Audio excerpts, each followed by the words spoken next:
All right. Do you want to go Let's see just our jump first into it? batch of Nintendo Well, yeah, I Switch mean, they just did Monster Hunter Rise, but yeah, we're gonna do a Nintendo live Party stream during the reaction, day, so let's go ahead and or do at that. night. Eric?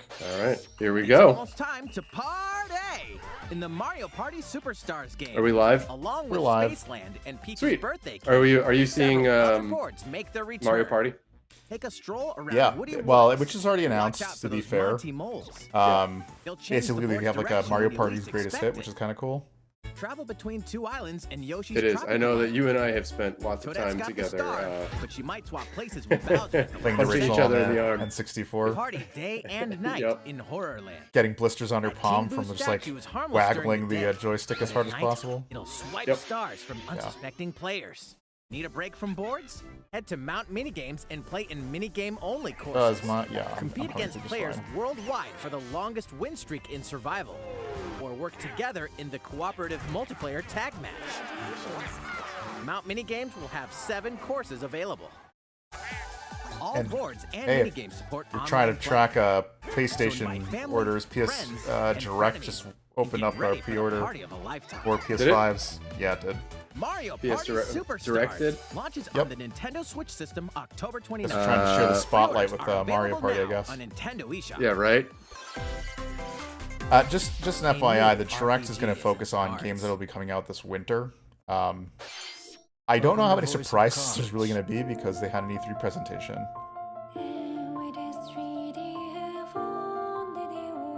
And I think everybody's waiting for like the final Smash character. And Final. Have we had heard that this is the last one for Smash Ultimate? I think it is the last one for Smash At the Ultimate. Queen's behest.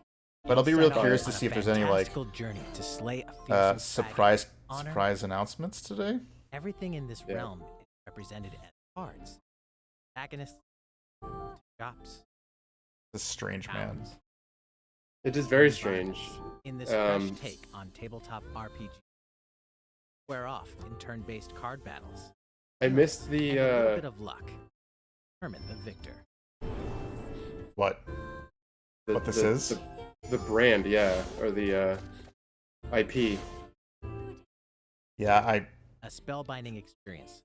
Creative minds of Okotaro and Yosuke Saito. Is it a new IP? I think is that what we're looking at? I'm fairly sure this is I mean it's a new IP. I don't know who's publishing.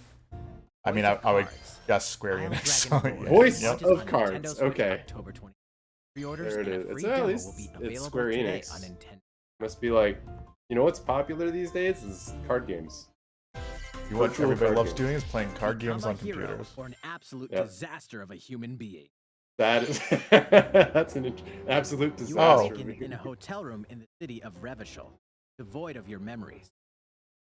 Soon, you learn that you're a detective and tangled Yeah, in it's, a I was gonna say Elysium, it's like yeah. this, in this the Disco groundbreaking Elysium, and it is a role-playing Disco adventure, Elysium. Disco Elysium. Final Was cut. that previously available on As Switch, you or is that? interrogate people No, I think and this is uncover new. clues, I dialogue think it was begins. last released on PlayStation investigate, 4 or you need 5 the help like of a the couple months 24 ago, skills so living Mhm. within you. they're rolling it out across consoles it seems. Your behaviors and available Yep. choices will change depending on how you develop these skills, directly impacting how the story progresses. I mean it's looks like it's taken a back seat on What some of sort the graphic detective will settings. you become?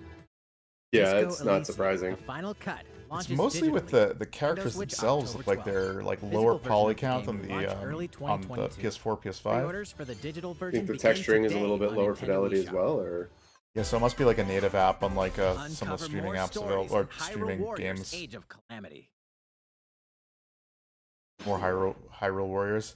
I didn't Yeah, realize it's a how good expansion. popular this was because I felt like, especially in North America, the Hyrule Warrior plus the Dynasty Warrior type games were not all that popular. But I mean, they've added quite a lot, and they showed this at E3. So yeah, I mean, I honestly don't know anybody who plays the Dynasty Warrior style games, including this one.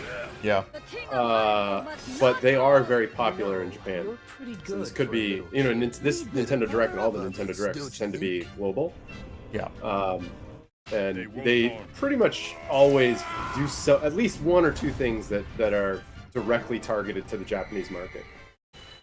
Yeah, I mean, I think it's currently the most popular console, or like modern console that's being sold in Japan. So it makes sense that there's a lot of catering to Japanese audiences with the Nintendo Switch. Yeah. Did that show any? I mean, here we have. Okay. They're showing the what's the expansion. Right. This is the gameplay. I was like, did that first part just not show any gameplay? I think I think the whole thing with Hyrule Warriors is that you don't need to see gameplay to know exactly what it is. Ready? Yeah. Set. Chocobo. I wonder who made this game. Get set for a new racing I love how they bring this. So the original one was released on the PlayStation, I think. PS1. Yeah, PS1. They have like Chocobo Racing. Chocobo Racing. Yeah. By using drift boost to cut corners. That had like a similar. Magical stones called like look and whatever else. I like how they're explaining like, here's the rules of Mario Kart, except for exactly. Here are these magical things on the track that give you items. You're like, okay. Yeah. It's like any other kart racer where it's just like, oh, the only advancement which I think Nintendo still hasn't used often is where you can get like multiple of the same item to get like more powerful versions of it. Yeah, you can power up through stuff. But I'm fairly sure like Crash Team Racing and one of the other Diddy Kong Racing, yeah, exactly, Sonic Team Racing or whatever it was. I think which was the most recent one I played. I think was the Sonic one. That wasn't Mario Kart, I should say. Exclusively onto Nintendo Switch next year. That was exclusive. What did you think? Fascinating. Before we show you our next video, we have some news about the last fighter for there we the go. Super Smash Bros. Ultimate game. Yep. This is the last one. And the music just switched over Mr. to Sakurai, the game's director, will fanfare. reveal this fighter in the final Mr. Sakurai Presents video on October 5th. It's a teaser for the announcement. He'll also show you how to use this fighter, so please look forward to it. Those are actually really good for that. Like he does a really great job of saying, here's the character and here's all the moves, and right. Sets the expectation for the player. I hope you'll check it out. Yeah. So are they saying? I mean, they do usually. Please take a look at this. Okay, so this is where they're actually going to show the new character, and Sakurai will show you how it's used. Maybe. I think that's what they usually do. Yeah. Last of Us. Yes. It'd be funny if it was like it would be hilarious version of like Joel. Yeah.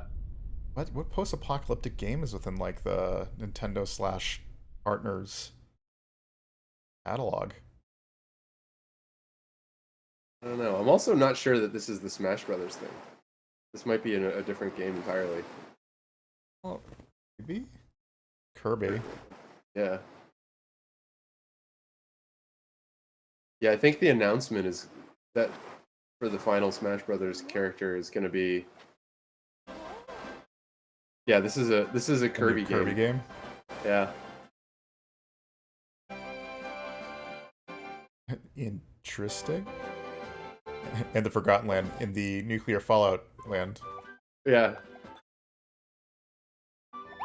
Oh, I don't know how I feel about this. I mean, like, I'm sure it's going to be good. I mean, most Kirby games are great, but like, this is like what if Kirby landed on Earth, but after everything was devastated. It's like what would happen if Kirby landed in Adventure Time Earth? Yeah. Yep. The land of ooh. Yeah.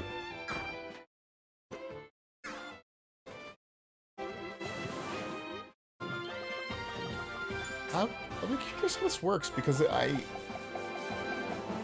haven't really done a 3D Kirby that was very successful, so this is interesting to see. Yeah. Thematically, it's a little weird for Kirby.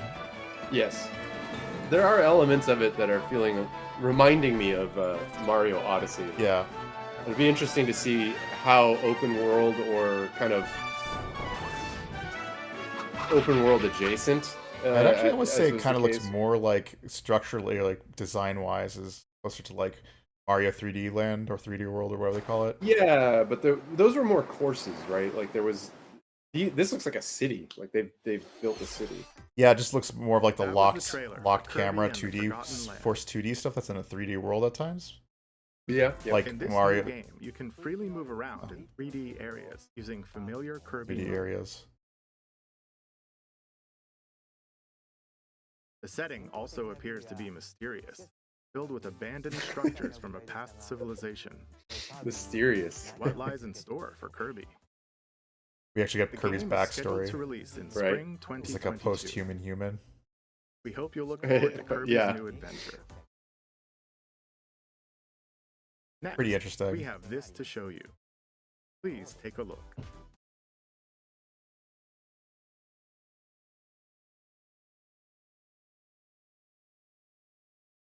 Huh. Animal Crossing. Yeah. Maybe an expansion. That wouldn't surprise me. It's been an incredibly successful game for them. Yeah. Surprisingly, given that like Animal Crossing was first released on the GameCube and didn't do that. All that great. Oh, they're doing a direct? Yeah, but it is New Horizons. Since You're right. its It's launch in 2020, the Animal Crossing New Horizons game has been enjoyed by many players around the world. I'm New putting it free lightly. content will arrive in November. In Oh, preparation for well, that's its really release, nice. we will be airing an Animal Crossing New Horizons Direct in October. In Interesting. it, we'll go over the content in more detail. Yeah. Please be on the lookout for the air date of this presentation.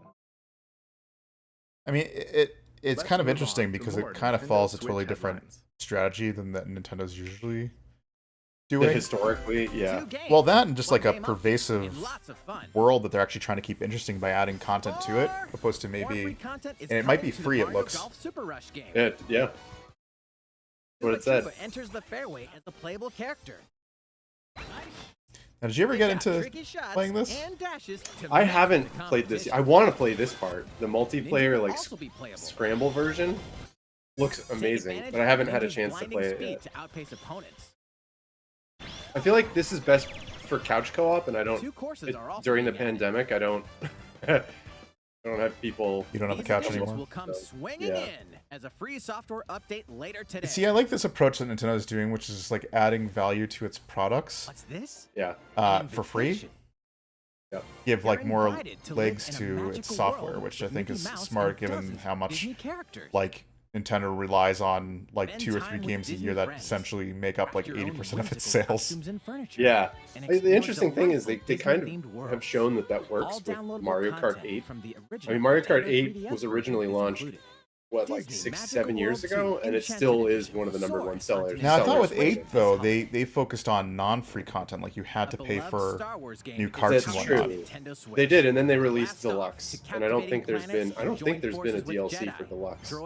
So they did bundle it all together, and they've released it. And people are buying it, so it's like, Will you use the Force for good, or Hmm. will you be lured to the dark side? Your choices determine the That galaxy's looks fate. real in terrible. Star Wars: Knights of the Yeah. Old Republic, launching on Nintendo Co- Switch November 11th. like the original Pre-orders begin KOTOR today instead of the on one that Nintendo they. eShop. Okay, that's There's one thing you must aren't they always remaking remember. KOTOR for Stay PS5? human. They are, and KOTOR currently This doesn't have is the city.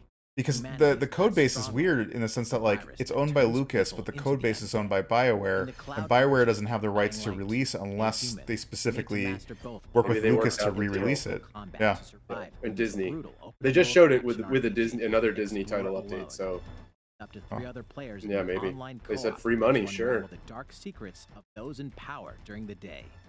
But and that looked ponder the like a layers of the port of the infected at original night. rather than the Your remake. decisions will shape the Yes, story, because it looked pretty but they'll also horrible. have I mean, consequences. Granted, it's No matter how old? where It your was released in the actions lead Xbox you, originally, so There's one thing Yeah. you must It always would have remember. been. Stay I human. played it in college in While you're at 2005. it, take 3, the prequel 4, on the I don't go know. in Dying Light Platinum Edition. Scavenge for supplies.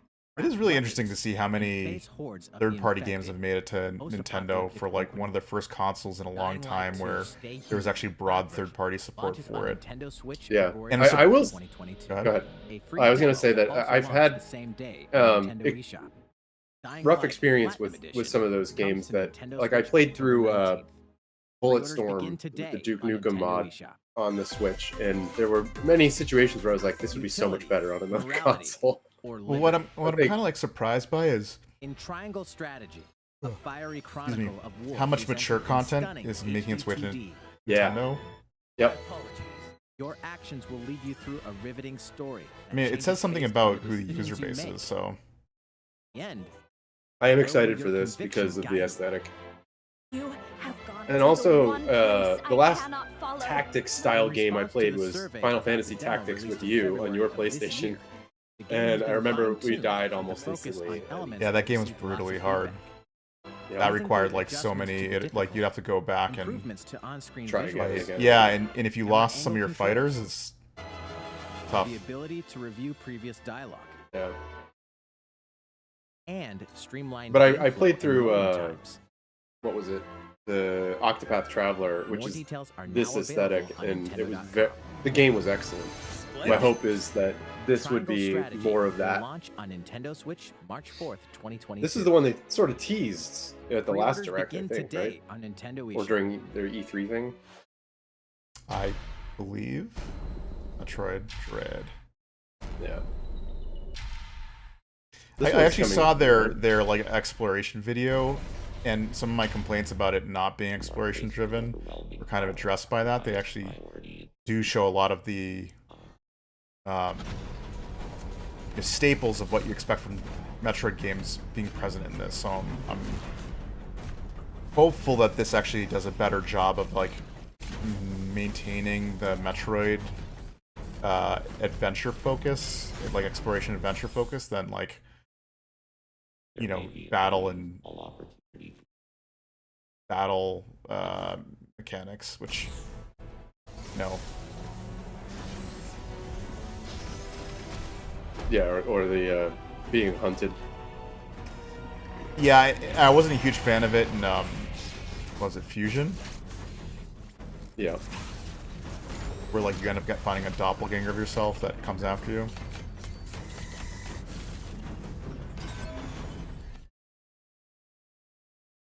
They most of their videos and trailers have been showing off the like hunters. The most galaxy. Wait, is this the same trailer? I think it's yeah, additional information. But this, I think, maybe they've remixed it, or this is a longer version.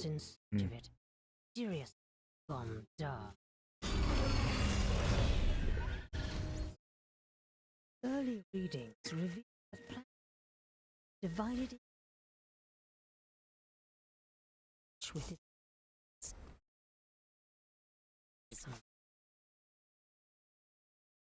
remnant of the mighty chosen civilization are also Yeah, this throughout. I've seen this before. Yeah, it's the one that I saw that made me more hopeful of the game, because it talks about things like Chozo and the mystery behind them, which I think is actually probably the most interesting part about Metroid that needs to be developed more, and not through, you know, Other M, which really like botched some of the story.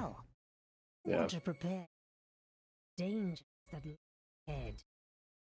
Metroid Dread launches on Nintendo Switch October 8th. Pre-orders are available now on Nintendo eShop. I mean, I'm reluctantly optimistic about it. I know the team behind it is like does make really great games in that vein, and they did. I think they did Fusion before it, if I'm not mistaken. In addition to the current membership, we'll be adding a new membership plan. Oh? New online membership plan? As a part of this new plan's content. Oh, is this their... Yeah, N64 emulator. You'll be able to play a collection of Nintendo 64 games. That's her doing it. The Nintendo 64 system launched 25 years ago. I think the system gave new players Stop the making me first feel 3D old. gaming experiences. Yeah. 25 years as well as ago. intense As we were just talking about four-player punching each other in the multiplayer arm when we were playing it like during Nintendo snow Switch, days up and to 4 people can play Yep. select Nintendo back in 64 2000 games or locally online. 1996 or whatever. 7 or 8, yeah. Also, with this new membership plan, in addition It to launched in Nintendo 96, 64 games, pretty sure. Interesting. Mm-hmm. You can play a collection of games from Sega's Genesis system.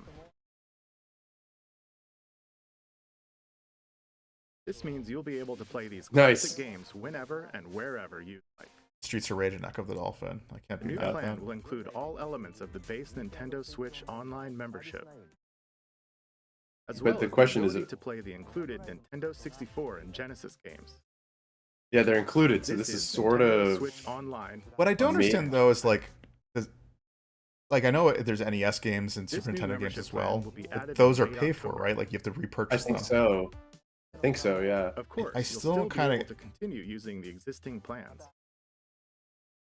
I still don't get why Also, they just those don't who have like an a existing streaming membership service plan for all can that. Change over to the new plan. Yeah, it feels a We'll share little bit more like details about this new membership plan this is at a later their time, including their the approach exact to the release date streaming and game pricing streaming stuff. information. Well, For Or now, PlayStation Plus we'd like or to whatever, no, I right? mean I think that it's will be more like available how when can we it milk more launches. money out of a service Provide more based. value. You'll be able to Yeah, play the because Nintendo 64 games shown here, Nintendo and Xbox, or not Nintendo, PlayStation and Xbox has shown that like as well as these services Genesis games. can be highly lucrative, and We'll Nintendo's been also kind of continue behind the adding curve more on it. Nintendo 64 games such as The Legend of Oh, Zelda man. Majora's Mask and F-Zero X. So I think well it's as more other of just like a Nintendo straight up 64 content Genesis play, games where it's just going like we could forward. provide content for you if you're willing to pay an extra whatever $5 per month. And what's it to them besides the serving Furthermore, costs? we've prepared Nintendo 64 Dude, and with Genesis Tiny, controllers right? to ensure An that games can N64 be game. played with the same style controls from their original releases. Wait, they're Both really can be used wirelessly. that's These amazing. controllers will be available for purchase by any I do like the Nintendo fact that Switch Nintendo's Online producing a Genesis controller. Right? member.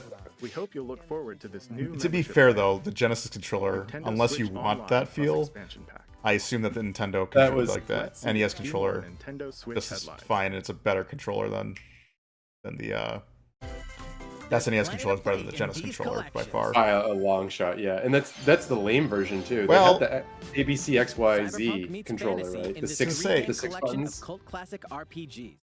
As a Shadowrunner mercenary, The only thing I'd explore say a is actually dystopian the future where magic Genesis has controller was reawakened actually better for and fantasy fighters. creatures have come back to life. Because Yes, they use the that's true. circular D-pad Immersive that you branching could do, narratives. you know, like arcade-like Skill-based motions character a lot Yeah. easier than the Gripping turn-based Nintendo tactical controllers that combat use away. separated Shadowrun direction. And a lot of Launch fighting on games Nintendo also have Switch the next like year.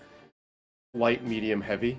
Mhm. The perpetual So having struggle 6 against buttons on the Count face Dracula actually works a continues. lot better. Castlevania Um, Advanced Collection brings together 4 classic This has been rumored for a Castlevania while, deathly beautiful graphics and hauntingly epic music.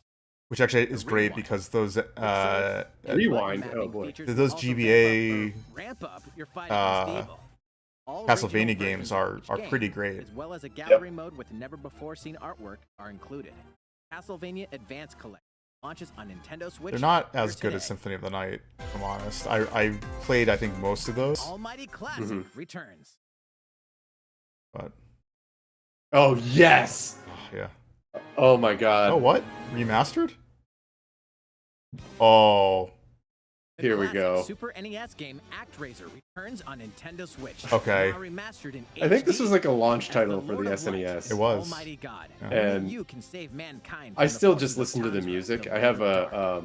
You'll an wage war in orchestral 2 phases. rendition of the First, music strike from down like monsters like a in the soundtrack side-scrolling album from action Japan. phase to liberate the lands from the grasp of I mean, this is pretty Master awesome. swordsmanship and Yeah. magic to I am vanquish excited all who for this. stand in your path. It's Then, such a hard game, cultivate the though. I lands hope they you've liberated figure out with the world-building difficulty curve. creation phase. When you if you play it It's up to again, you to decide which I think I played it structures on will be some. destroyed to make I played way it for again new ones. recently in Create some a way, flourishing and civilization. it was far As you easier do so, than I your powers will remembered it increase, as a giving you an kid. edge in I both made it through the phases. game in like 6 hours or Alternate something. between Oh, the some original of and the rearranged fights are versions real of the pain. beloved soundtrack They are. and The enjoy controls are brand jank. new Like, music. Yeah, Yeah. they're slow to react, New right? Like stages and it new yeah. boss they focused on battles. animation and not react ActRaiser reaction, I guess. Renaissance descends onto Nintendo Switch That's pretty later awesome. today. Yeah. Square Enix too, huh? Whoa, it's available today. A new chapter is about Okay. to unfold. Oh, nice. Okay, interesting. No kidding.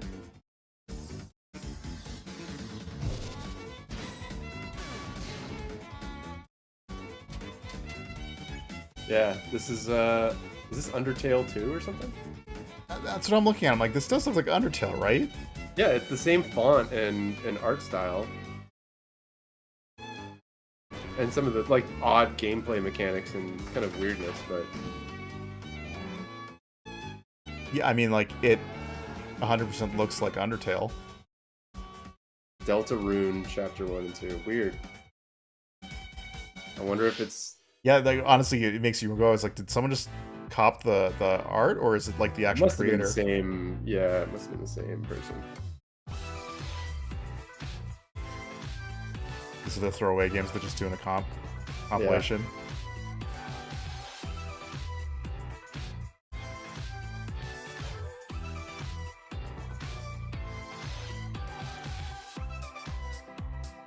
Shin Megami Tensei 5.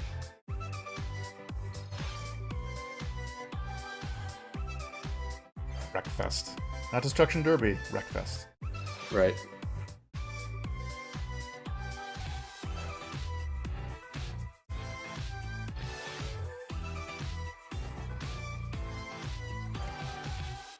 So the game's like, how to get people excited about these? Let's just show them all together. There are still a few more announcements in today's Nintendo Direct. When do they actually have a surprise? We got... What brings you in? Oh, hey. I wanted to make an announcement, so I was hoping I could step in. Oh, of course. Hi everyone. Miyamoto I'm Shigeru game. Miyamoto. We've previously announced that I have been working with the Hollywood movie studio Illumination and its CEO and producer Mario movie? Dandri-san, who are known for movies like Despicable Me and Sing, in making a full-length animated Mario movie for the big screen. That's right. Today, I wanted to announce rumored for a while. theatrical release timing. Well, I guess not rumored. 2022. The movie will Which be holiday? released in theaters in holiday 2022. Yeah, right? The release date for North America is on December 21st, and we'll be announcing release dates for Japan, Europe, and other regions at a later timing. It'll be a while longer until we can share a glimpse of Mario in action on the big screen. But today, I also wanted to reveal our key cast members who will be voicing Mario and his friends in the movie. First, of course, is Mario. What? Played by Chris Pratt. He's what? So cool. What? Mario will I don't be know how I talking feel a lot about that in the movie. because Yeah. Please look forward to Mario as performed by the very talented Chris-san. I mean, I could. Princess Peach will be played by Anya Taylor-Joy. Okay, I can see that. I can't wait to see a very spirited Princess Peach. She can do a real soft voice. Mario's little brother, Luigi, will be played by Charlie Day. That kind of makes sense. I can see I'm that. excited for you to see this timid sibling appear on screen. I wonder if, like... Bowser will be played by the one and only Jack Black. That is awesome. I'm expecting a monster performance by Jack-san. Yeah. Man, that's another one I think... The comedian Keegan-Michael Key. No way. That's Toad. I'm looking forward to great comedic moments. Even though this is a Mario movie, Donkey Kong will also be making an appearance. He will be played by Seth Rogen. I hope it's just Rogen not saying anything but just grunting. Right. But and of course, Charles Martinet, who has voiced Mario and many more Nintendo characters in our games over the years. I was gonna say is also involved. And will be appearing in surprise cameos. I wonder if he's going to do the woohoo kind of sounds. Yeah. And then Chris Pratt will just do all the talking. We also have more incredible talent. Red Armisen is cranky. Some of our other beloved characters. That is all I can share with you today about the Mario movie. Given the cast, it seems like people who would be doing impressions. We've all been coming up with all sorts of ideas, and I myself am enjoying a creative process. But I can't from making games. hear Chris Pratt's voice as a Mario-like character, though. It's the only problem. Yeah. Forward to it. Yeah. Back to you. Doesn't feel Mario, but you know, he could surprise us. Please look forward to Mario's adventure jumping into the world of motion pictures. Next, we'd like to show you this.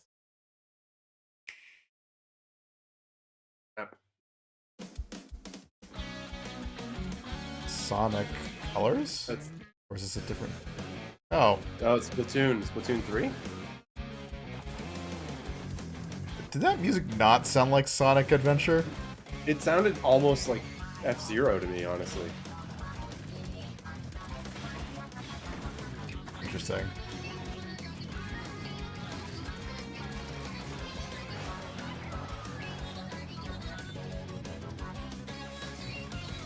What I find kind of interesting with Nintendo right now is that they haven't in a while done one of those where they show games that they're like are far enough in the future. Like they've come to favor just like, let's do a direct where we're gonna focus on games that are coming out in the next 3 months. Yeah. And there's so many games that they're like.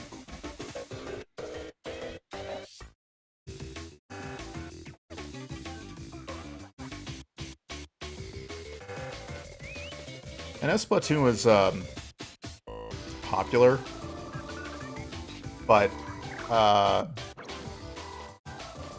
is it one of the more popular Nintendo games? Like, I didn't think it sold that well comparative to, say, like, you know, Animal Crossing or even, well, I guess like even Zelda.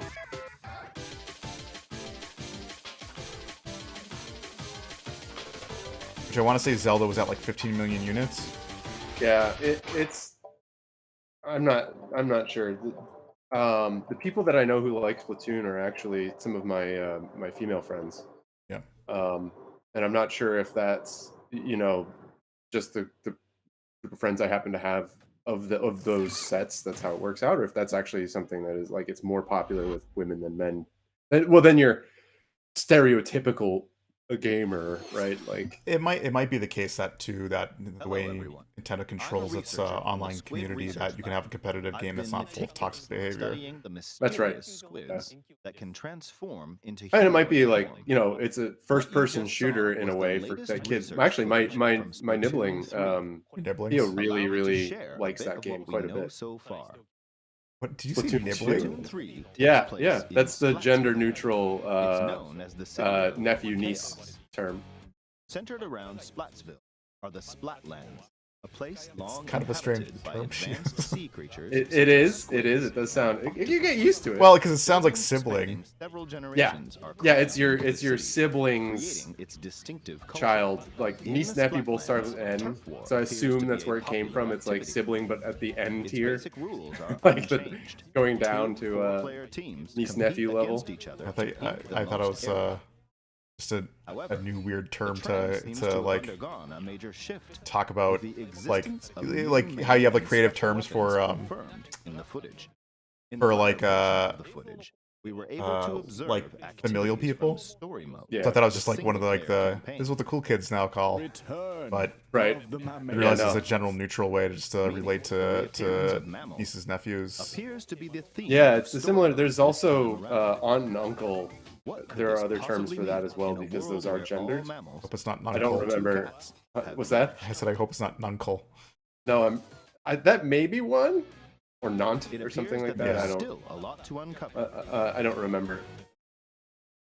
But we'll continue with our research and keep you updated once like, results he's got like a white lab coat on. I'm with hoping he gets dumped paint on, Splatoon 3. like a Nickelodeon. Nickelodeon. Yeah.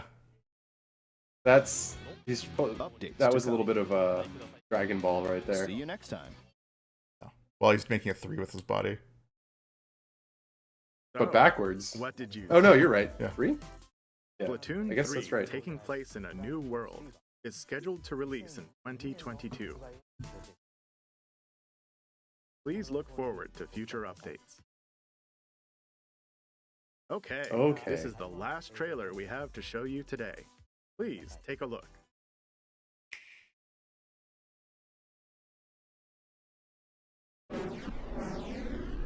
Is combat?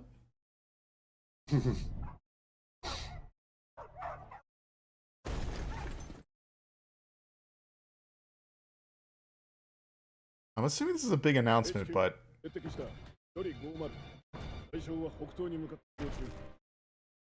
is this? I am not sure.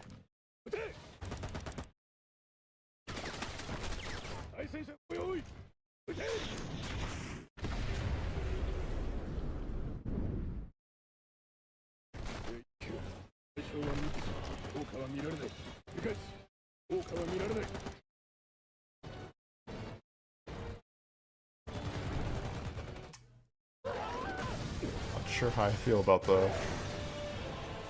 This is something that find very strange is that clearly graphical quality doesn't stand up to like modern games capabilities. Yeah. And so when you do like a cinematic trailer with in-game footage at this quality, you're just like, it's just the quality is not what's going on with this.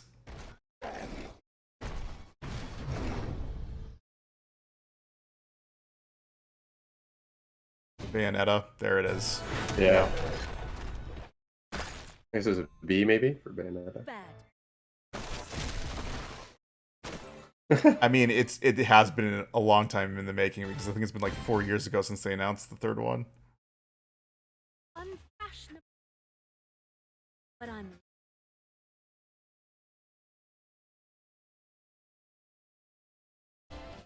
so weird.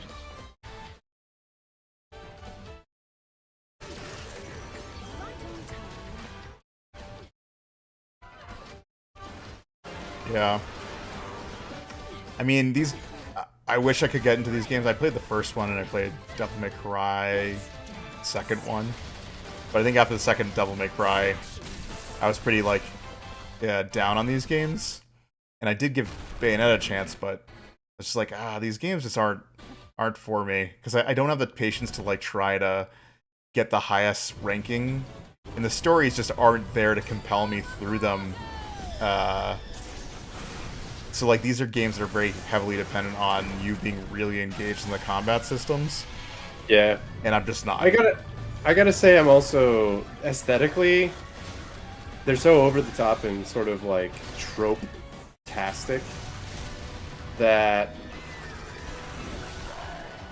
you know, I think if this game had more of a, maybe it's trying to have a sense of humor about itself or like self-awareness. I mean, it does, yeah. It's like it knows it's over the top, and it tries to be. Unlike Devil May Cry, which I think was a little less aware of the fact that it was ridiculous at times. Yeah.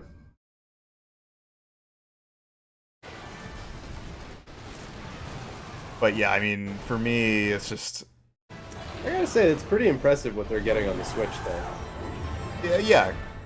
It's just not a game for me, unfortunately. Yeah. Because I just don't have the patience to be like, and do well. And I also find this, and this is my issue with like Devil May Cry at the same time, was when I play it and you'd be like, I'm just trying to get through this game, and every time you like complete a level, you're like, you're gotta see. You're just like, thanks, keep telling me how bad I am. And it didn't motivate me to be better because I wasn't like, I'm not gonna keep going over this level until I get a B or an A or an S. Oh yeah. Instead, I just have this constant reminder that you're not good at this game. You're like, yeah, thanks for that reminder. Cool, I'm glad to know it. Beautiful Joe is worse because it'd be like, you got a C, Rappy.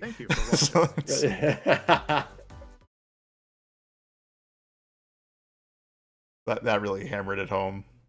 Yeah.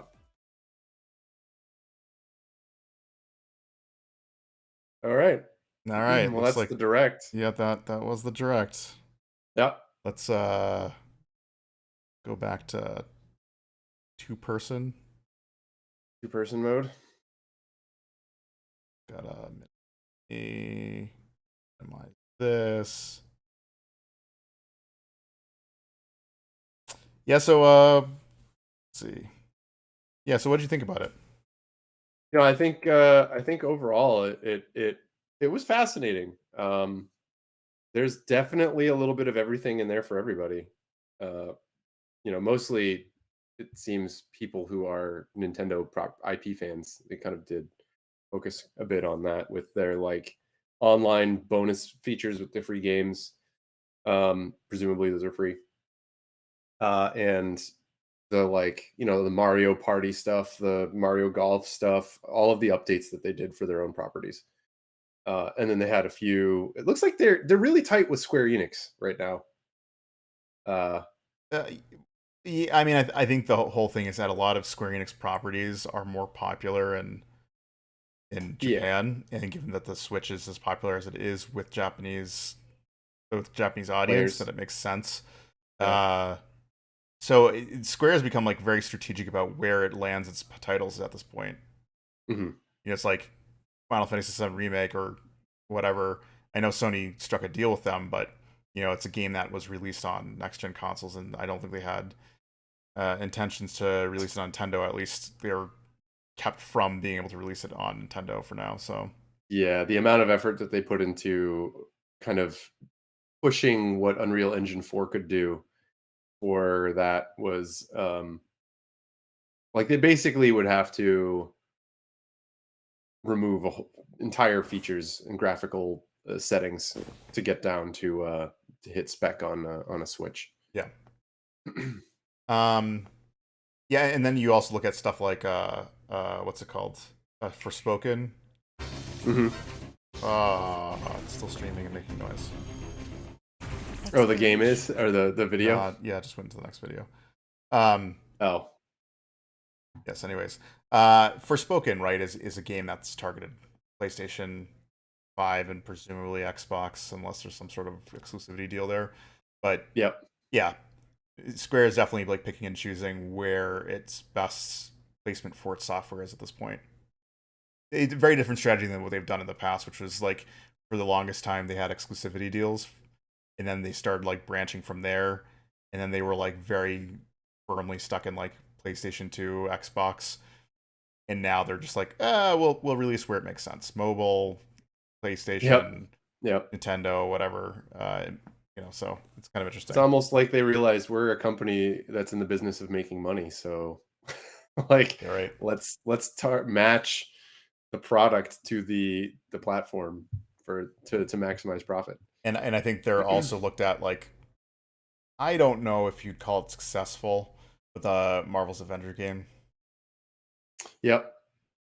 I think it actually is successful in the sense that it generates money. I think it's just not successful in the scale that they were probably expecting given the property. Right. So. Yeah. Yeah. Other than that, like, do you think this indicates anything, any part of like Nintendo's broader strategy with itself? Not really. What's surprising to me is I thought that maybe there would be some kind of hardware announcement coming out of this one. Although they did, technically, they there confirm was. Which one? Hardware? 2 controllers. Oh, you're right. Yes. And honestly, I kind of want to get one of those N64 controllers.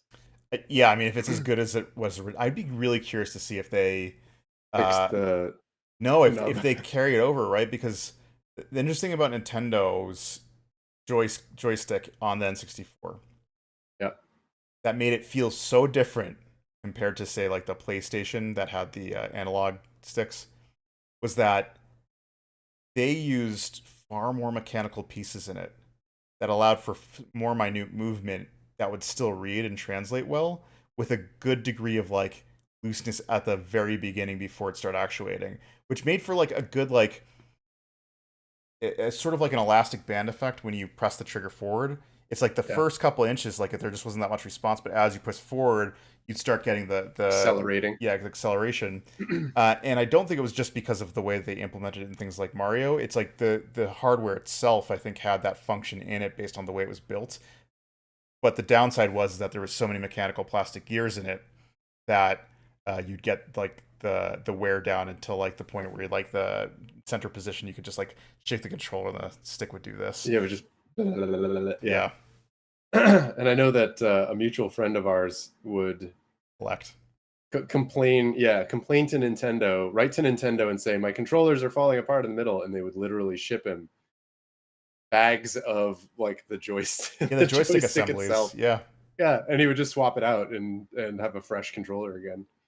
Like, props to Nintendo for making that available and doing that for the players, because they recognize, hey, our players are loving the games, they're buying the games, like, sure, let them keep doing it. I think it was still able to get parts way after the N64's life had ended. Yeah, at some point, and then they canceled that. And I think you ended up with maybe like 15 like joy stick pieces. I actually still have one sitting in a box somewhere.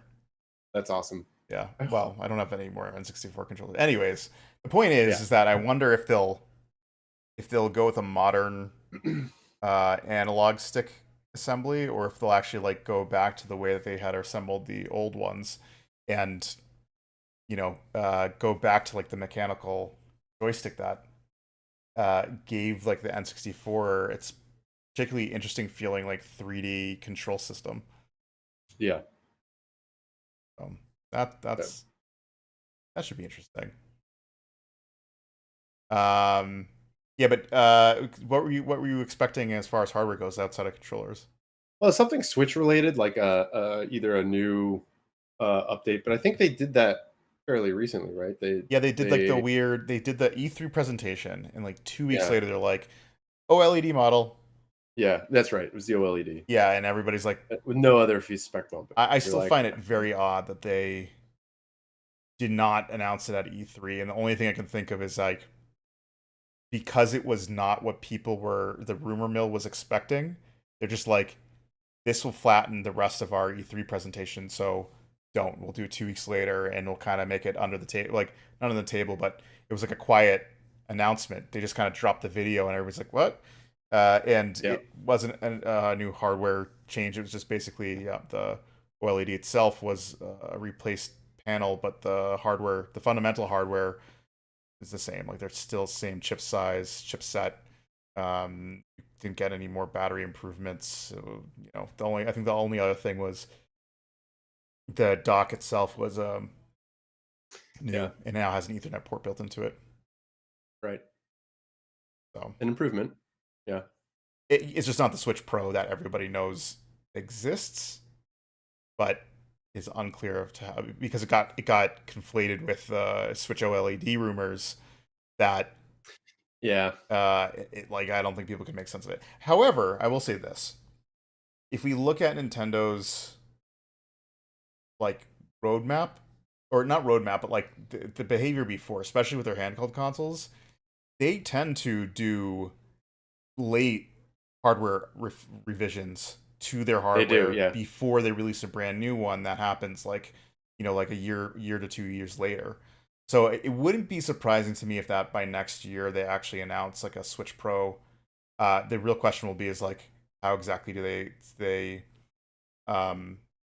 position that hardware as a full-on, this is a brand new replacement, it's a brand new console, and games are not compatible, backwards compatible, so like Switch Pro or Switch 2 or whatever you want to call it, games will not be making its way to the Switch, original Switch, or if they maintain some method of keeping hardware sets consistent and then only using the extra hardware to like Switch, like the PlayStation Pro does, which stuff. Is like yeah.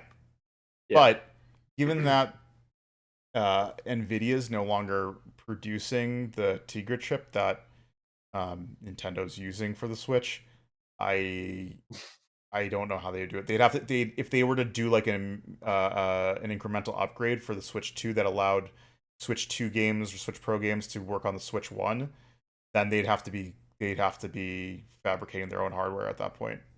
Yeah. Yeah, it's I don't know. The Switch is also how many years old at this point? Not just the Switch, but the Tegra chip itself that is using the Switch is very old for mobile hardware chipsets. Yeah. I think it predates the Switch by like 2 years. It might, though I'm not sure if that's true about the specific variant that it uses, the X1 or whatever it is. No, I mean, the X1 was like a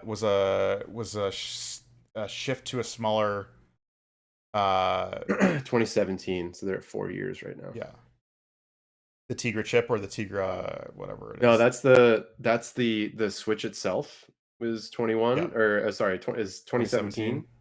Yeah, and the Tegra X1 was launched 14.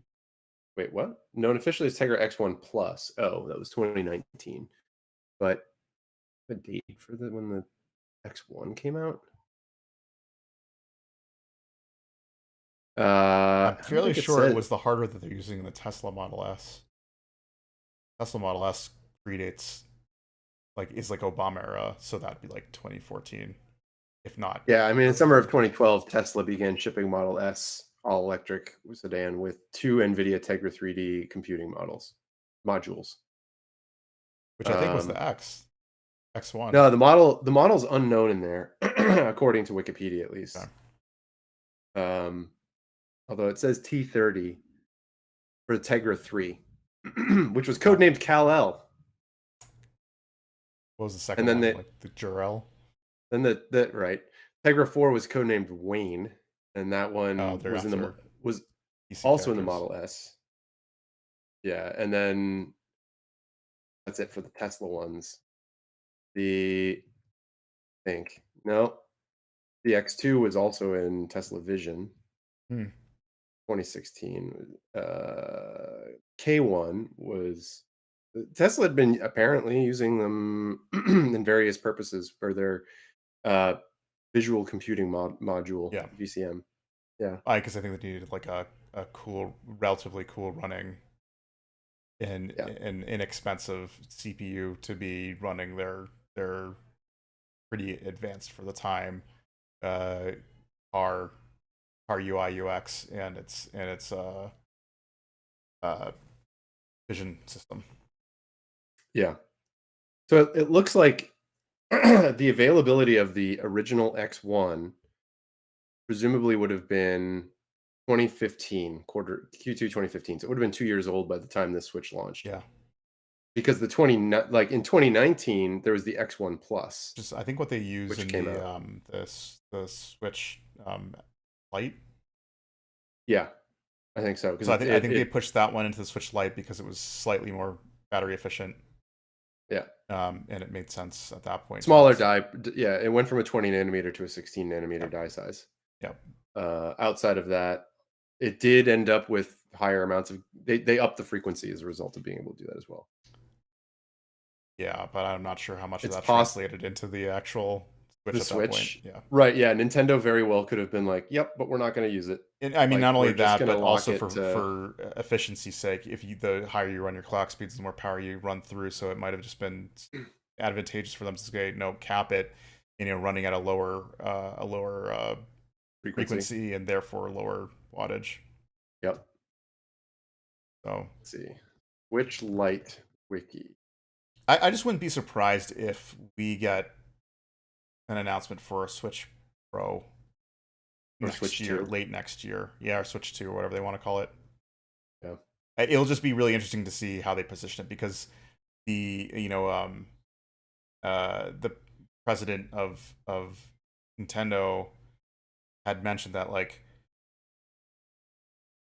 we're not going to make the same mistakes that we did with the Wii U, which was like an incremental upgrade over the Wii, and it was largely just not supported in the same way the Wii was, and it split their customer base in a way that was pretty negative to Nintendo's ability to sell software, which is the most important thing for them.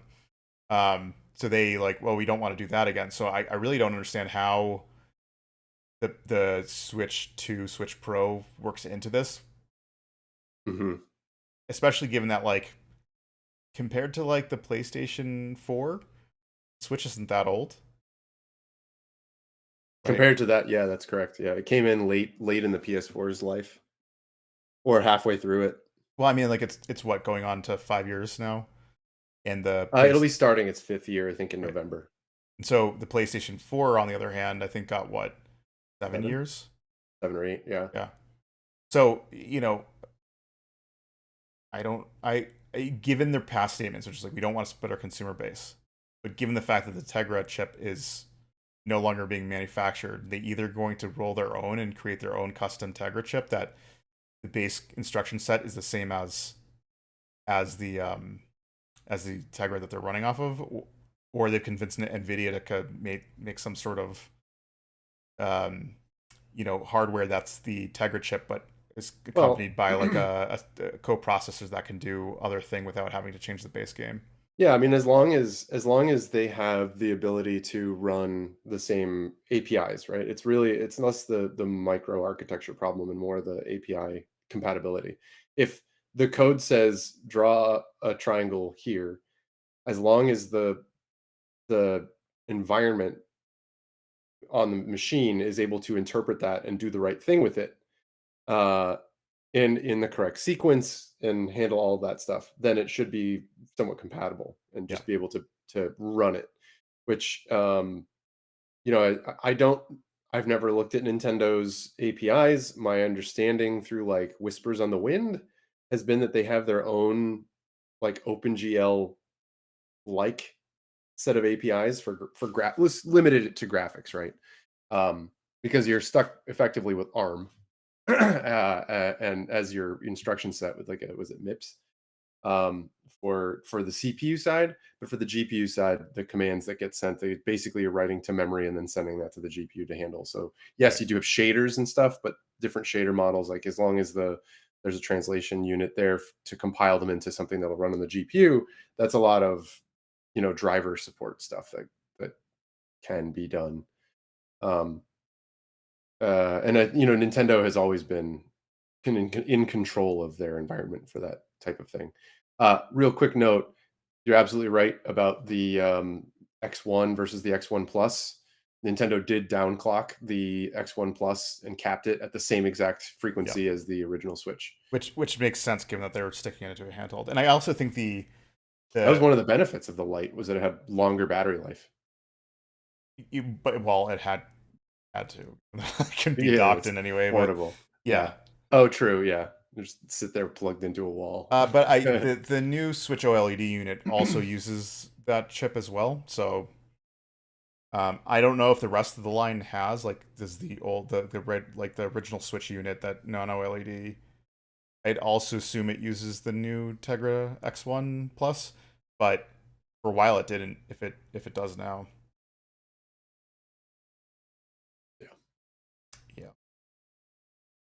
Anyway, I'm excited for ActRaiser, which that was actually like, I mean, I know that does not appeal to everybody, but for us old folks that, you know, think fondly of Super Metroid and Final Fantasy 3/6, ActRaiser was an amazing game, and it's really kind of it's almost a better surprise to me than Metroid was. Metroid Dread, which I like looked at with skepticism. Yep, I'm in the same boat. Metroid Dread was a little bit like, what are you doing? I've also feel like we've had more Metroids in the intervening 25 years or whatever it's been. 30 years, 32 years, whatever it is now. But we've had some Metroids. Some of them have not been fantastic, but there's only ever been one ActRaiser. And those of us who have played it back on the Super Nintendo, I've never met anyone who played it and didn't have fond memories of it. Yeah. And so I'm actually really excited to sit down with that again. I will say that the trailer music was a bit interesting because the Fillmore theme that for the you know, when you're in town, yeah, exactly. Yeah. That theme seemed to have been reorchestrated, like it had an orchestral sound. The sounds or the music definitely was reorchestrated and recomposed. But then the battle theme, the dun dun dun dun dun boom boom boom, like that, the like when you're fighting, that theme, exactly. It had the like the 16-bit sound to it, the same sound that you get when you play it on the Super Nintendo. So I'm hopeful that like maybe that was just a trailer callback. I'd really love to see the entire game have all of that music reorchestrated and updated. Yeah, I mean, the way the graphics were. We'll see. And I believe the composer is the same composer that did the music for Sonic. It may be. I don't remember. I want to say it was, but all I can think of is Yuji Naka, which is not the composer, but the game designer for Sonic. I was gonna say, yeah, he was the Yuzo Koshiro was the name of and Sonic the Hedgehog. Yep. Yep. There you go. Yeah. Which is why the music's so good. Yep. Games. Where does this works? Games. ActRaiser. Oh, I guess there. Go ahead. I guess there was an ActRaiser 2 in 1993. There was, which I never really. Terrible. That's what I've heard. Yeah. It's not from the same company. Yep. And it plays way worse. It was 31 years ago, by the way. ActRaiser was 1990. Don't tell me. Yeah. Such a good game. Right. And then let's see, ActRaiser, and then Streets of Rage 2, Batman Returns, Sonic the Hedgehog, Streets of Rage, Star Wars Attack on the Death Star. Like, yeah, this is all Yuzo Koshiro. Shenmue 2 and Shenmue. I do have to say, I like how when they brought in the ActRaiser trailer, they started off with a wah, wah, wah, wah, wah, wah, wah, Yeah, wah, they did. you know, like where it zooms in rapidly. Oh yeah. Yeah, no, that's So good. that was. I mean, to me, that was a better surprise than Metroid Dread. I know that it's not going to be a popular opinion, but that game is so good. So, Yep. Yeah. Any other thoughts on it? No, I think that kind of covers it for me. I mean, there's a speaking as a Westerner, there are a lot of the games in there that I know are not targeted to me, and I have a hard time understanding. But I don't have, as a Western gamer, I don't have the same gaming background and experience to fully be able to appreciate some of those games. I'm sure it goes both ways, right? For people in Japan and other parts of Asia, seeing a lot of the Western focused titles and being like, oh, like roll your eyes, like, what about for me? What about my games? Yeah. But yeah, Nintendo does an interesting job of trying to hit like a broad spectrum of they have to give audiences. us broad popularity in Japan. And it's about the only console that actually has that wide appeal. Like PlayStation's purchased Xbox. I don't think the Series X has done much better than the one, but PlayStation 4 towards the end of its lifespan was struggling to keep interest in Japan. I mean, and to be fair, they kind of like, I wouldn't say turn their back on Japan, but they're definitely like, it doesn't have the same focus that the PlayStation used to, where it's just like really going after Japanese small developers. And I think part of it too is that the cost to develop like the caliber of games that American studios are coming up with requires a lot of investment, and Japanese themes and stuff like that it's a total toss up whether or not it will appeal to Western audiences, and then it's a total toss up if it will appeal to like 80% of the console population, or like the console market base. So it's like if they're kind of like in a weird situation where they could very well make games that like, you know, brought back the memories of like having a Final Fantasy 3 type, very Japanese focused ideas and themes, but I think it's just too much of a gamble for any of the studios to really push through it. I mean, part of the challenge is that we now have all of those years of experience, right? I mean, the things that were new and fresh in Final Fantasy 6, to do them today would feel like rehashed or lame almost. And there's there's a kind of a cultural collective experience base that we have to consider when looking at creating games and targeting an audience. And there's something about that time where there's a lot of experimentation and new stuff happening. And that's not to say that's not happening now, but there's just so much more history to draw on and to compare to. And also with the flood of like anybody can make a game these days, just the sheer number of games being made, it's harder and harder to do something that is truly remarkable and strikes like a deep chord. I mean, there was also the benefit of like Japanese arcades in the 80s and 90s, and Japanese adoption, population-wise, wide adoption of consoles was significantly higher than in Western audiences. And so basically, Japanese game developers had a leg up on everybody, and they were the groups that were producing the most professional and well-designed games. But that turned its head around PlayStation 2 era, when console architecture was getting more difficult, and then it started relying heavily on third-party tools to help development. and like Japanese developers were pretty stubborn to adopt third-party tools. So like a lot of the development time was spent in developing like proprietary tools to be like, this is the Final Fantasy engine, and then to be like, I mean, this actually happened with Final Fantasy, not 13. Yeah, no, 13, right? That happened. That was it was a PlayStation 3 era game. Yep. Was developed on its own platform. It was delayed infinitely and late in development, like late in I think alpha development. They're just like, F it, we're using Unreal, and they redeveloped the entire project to run on Unreal, and ended up shipping a more truncated game. But like, I think it's when Square Enix was. Yeah, I heard from, so I was living in Japan at that time, and I heard from some developer friends who were affiliated with the studio at the time that all the way up until it was like 6 months from the game release, they didn't have a full story. Nothing was finished. Like there wasn't a here's where you start and here's where you end. Here's the complex story or whatever. They had a lot of environments, some beautiful tech, and a demo, and none of the story is fleshed out. Like they threw in a bunch of stuff and had to make it work. Was my understanding when it came out.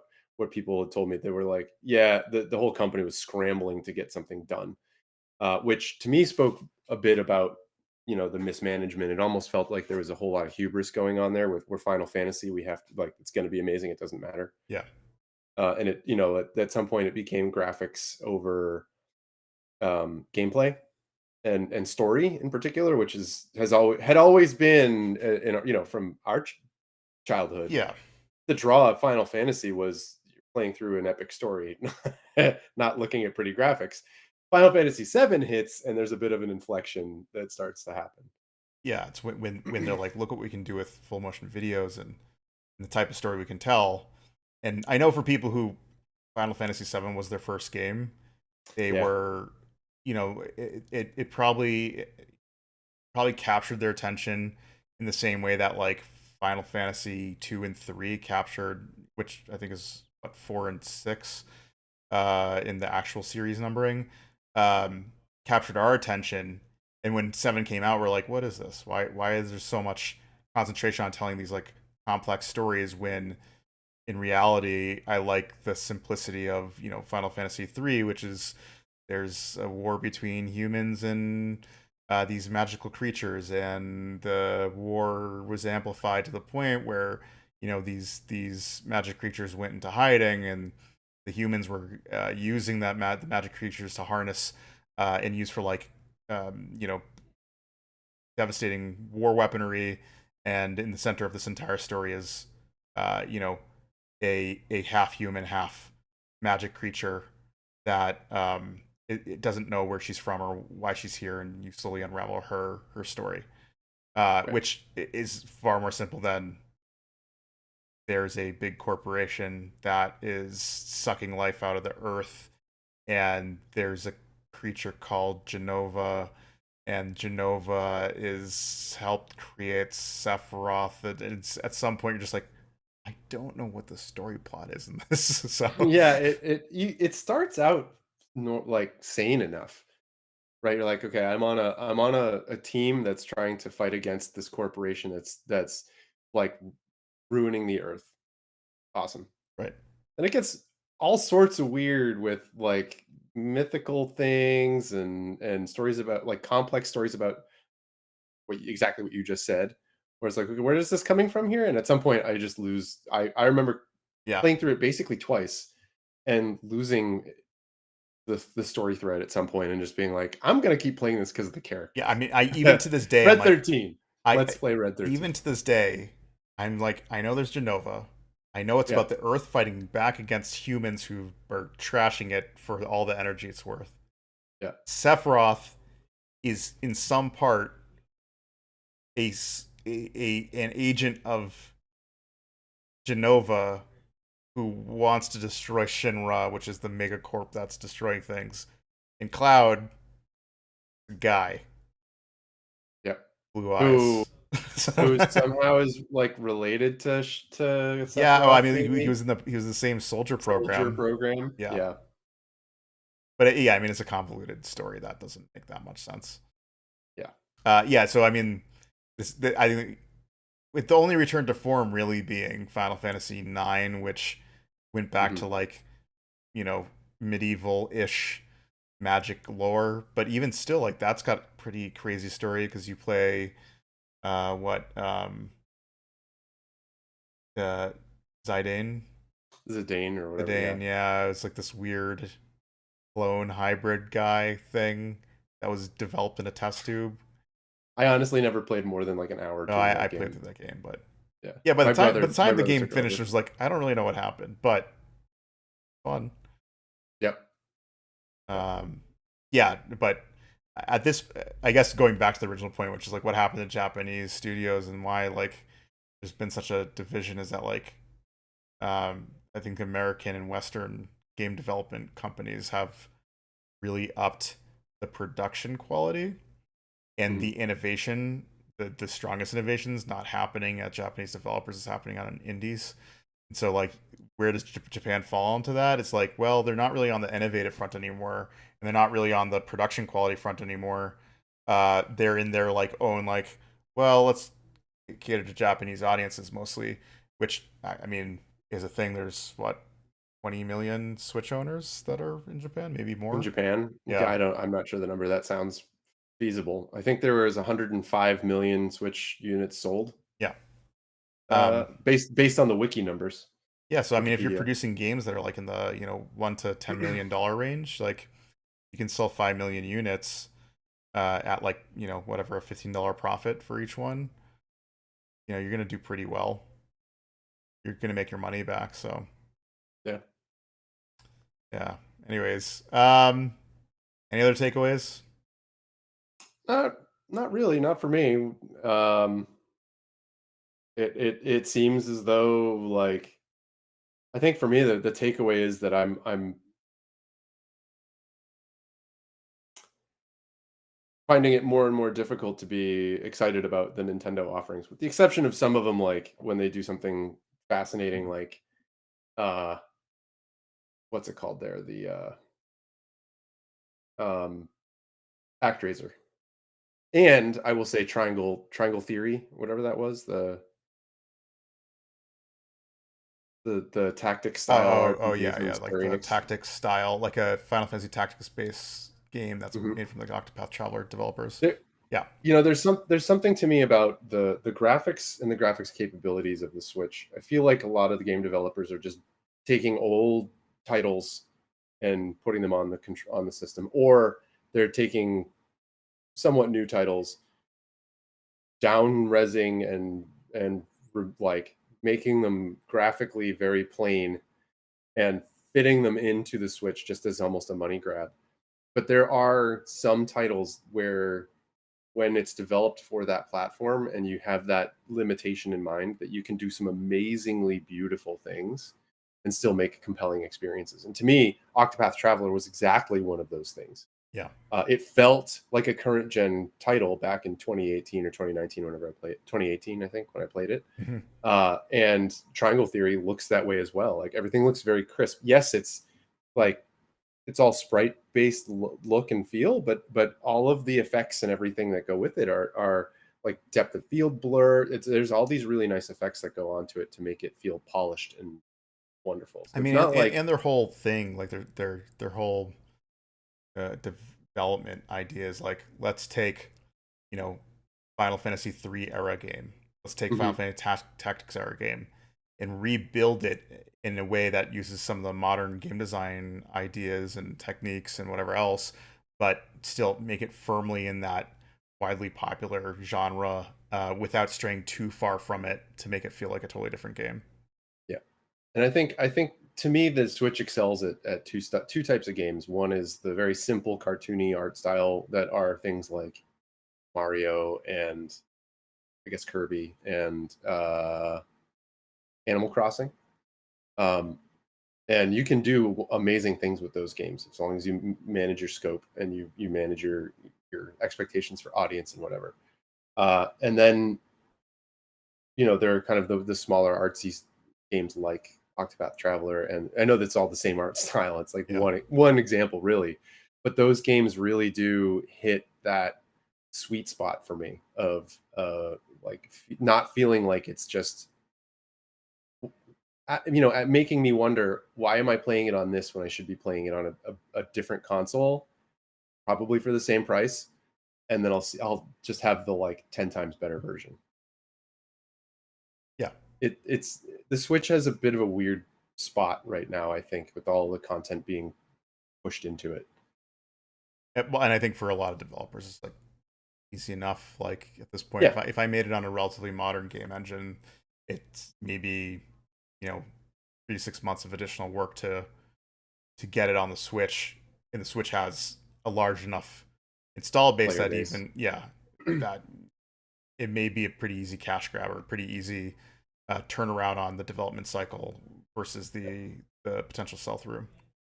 I was going to say, I think my understanding is that the Switch has a pretty good attach rate for software sales. They seem to be doing pretty well. For certain, it does. They're gonna start fighting an uphill battle if they don't do something about their hardware, which is like the delta between the Switch hardware, and as developers start moving towards PS5, Xbox Series X development, like there's too great of a delta, and you're not going to have people eager to be porting games over to it without there being a much larger than a 6-month development cycle to get it there. Yep. So, and you end up in like a Wii type situation where you have like the PlayStation 3 versus the Wii, and people like the backporting to that was generally given to a totally different company, given like a year development time and a pretty sizable budget to be like, can you make a lame version of this game for the Wii? And people are like, okay, if it's a cash grab. So Switch is going to find itself in that position again if it doesn't actually update its hardware soon, because the gulf between Switch hardware and the PlayStation 5, Xbox Series X is just too great. Right now they're fine because no one's actually transitioning over to back development yet. Yep. Not at least in wider, but like by next year, I think a lot of the new titles are not going to be built with the intent of having backwards compatible with the PS4 generation. Yeah, I think there will be a critical mass of consoles sold to make it worthwhile to just say like, yeah, we can just not make it for that console, save the money budget that we would have spent developing it, the compatibility for that and hardware testing and all that other stuff. Pocket it or put it towards making it for this new generation, which is big enough now that fine. Yeah, like we'll be able to make our money back on it. Yeah, and I can imagine that by like 2023, Sony and Xbox will be looking at having a slim version that's going to price in probably $150 less to $200 less than what they're currently priced at, and make it like squarely fitting around that like $300 price tag. Yeah, either Nintendo dramatically drops the pricing on the hardware, or they release a new model that is somewhat more compelling. It's just the competition in the market, right? Yeah, no, exactly. It's like they don't have capitalism right at work. Right. I do not think that the OLED pricing is actually like a good value for what you're getting. But if in terms of hardware, in terms of opening up a catalog of games, like sure, but buying the OLED model now seems like a really bad idea given the price. Like I think its price is at $350 too. Yeah, it's something surprisingly expensive for what it is. Yep. And we'll see what happens. Maybe they'll drop their price when the Steam, if the Steam Deck, the deck, if the deck starts to sell really well, maybe we'll see them drop the price and say, "Oh, yeah, the Steam Deck." People are now just emulating all the games that they should be buying on our console. Well, and I think a lot of the games that Nintendo benefits for having on a mobile device is going to be available day one because it's a Steam console, and Octopath Traveler, those types of games are going to be available. Yep. So, and they will look better and play better, I imagine. And play better. Yeah. Anyways, you want to call it? We've been talking. Let's call it. Yep. All right. Well, it was nice chatting. I don't know who followed this stream, but I'll find out. We'll get the word out. Yeah. There we go. All right. Have a good night, everybody.